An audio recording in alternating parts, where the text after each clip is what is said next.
Subscribe करें और हमारे साथ जुड़े रहें, क्योंकि असल मजा तो अभी बाकी है। रॉली की गलती की वजह से जू और बाकी सबके सामने आ गया कि रूही जिंदा है।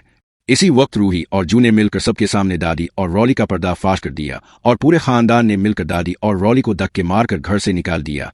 जी हाँ दोस्तों, अब रॉली को लग रहा होता है कि जू को रूही के जिंदा होने का पता चल चुका है और अब जू और रूही मिलकर इसका पर्दाफाश करने का कोई प्लान बना रही है।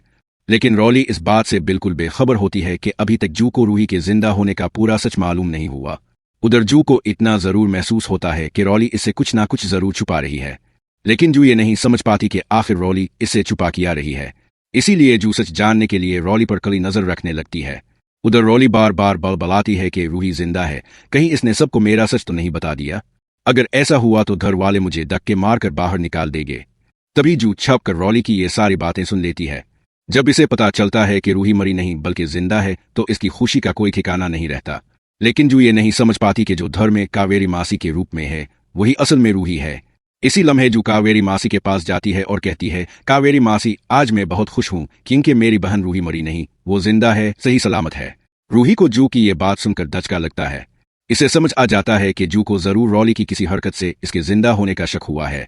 इसीलिए वो जू को पूरा सच बताने का फैसला करती है, क्योंकि अगर जू ने सबके सामने इसका राज खोल दिया तो इसकी सारी मेहनत बर्बाद हो जाएगी। रूही जू का हाथ पकड़कर एक कमरे में ले जाती है और अंदर से दरवाजा बंद कर लेती है।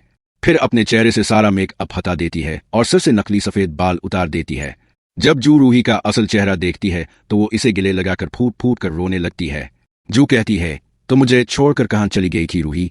तेरे बगैर मैं बिल्कुल अकेली हो गई थी। फिर जू रूही से पूछती है, रूही तेरा एक्सीडेंट कैसे हुआ और ताऊ बच्ची कैसे? रूही गहरी सांस लेकर कहती है, जू, इस दिन जब मैं गाड़ी में थी तो रॉली ने गाड़ी के ब्रेक फेल कर दिए थे। मेरी गाड़ी खाई में जा गिरी।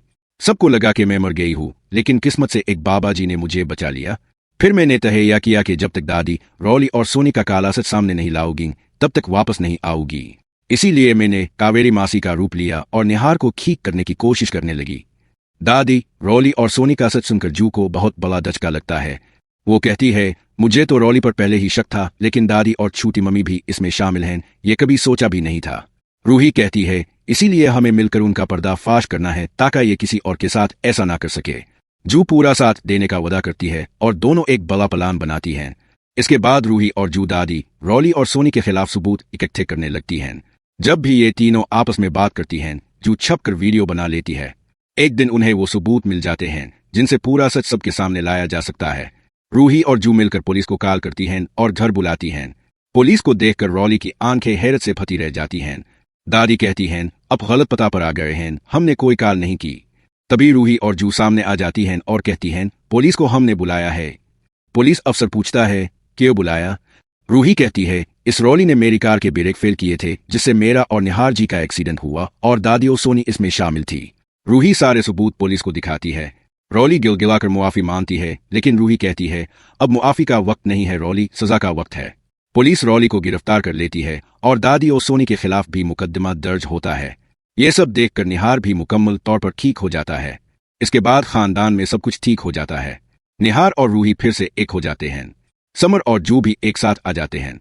लेकिन कहानी यही खत्म नहीं होती, क्योंकि रूही को अभी तक अपना बच्चा रूहान वापस नहीं मिला।